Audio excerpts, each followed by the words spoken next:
Good morning, and thanks for joining us on Market Day Report. I'm Christina Loren. Well, some taxpayers strive to convert a hobby into a business operation, but doing so doesn't present any problems with the IRS if the business makes money and all taxes are properly paid. But what if the business activity actually loses money? Joining us now is Professor of Ag Law and Taxation at the Washburn University School of Law, Roger McEowen. Thanks so much for joining us, Roger. So we're talking about hobby loss rules here. Let's start with an overview.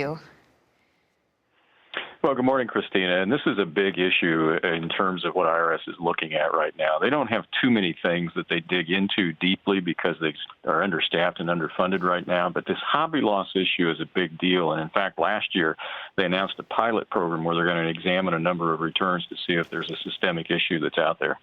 Okay, now let's talk about the consequence of being classified by the IRS as a hobby.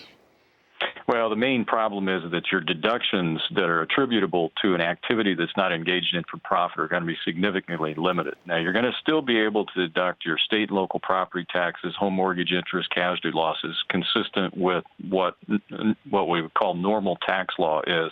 But any deductions you have that are associated with conducting the activity that's deemed to be a hobby are going to be limited to the excess of gross income from that activity over the expenses that are deductible regardless of whether the activity is entered into for profit. So basically, if you lose money on it, you're not going to be able to deduct hardly any of those losses. Okay, so it might be a little bit of a gray area, but where do you actually draw the line between a hobby and a business? Well, first of all, the tax code sets up a presumption, and this works a couple different ways with respect to ag activities. If your gross income from an activity exceeds your deductions for three or more of the last 5 years, then you get a presumption that you're not a hobby. So you're presumed to be a business if you have profits for 3 or more of the last 5 years. Now, that's the rule unless you're dealing with horses. So activities that consist of breeding and training and showing or racing horses, you get the presumption that you're not a hobby if there's a profit in any 2 out of the last 7 years. Now, if you can't satisfy the presumption, then IRS has a 9 factors that they go through to determine whether a particular taxpayer is a hobby or a business. Okay, you brought up the factors. The IRS developed factors for determining the requisite profit motive, if it exists or not. Can you just describe that for us?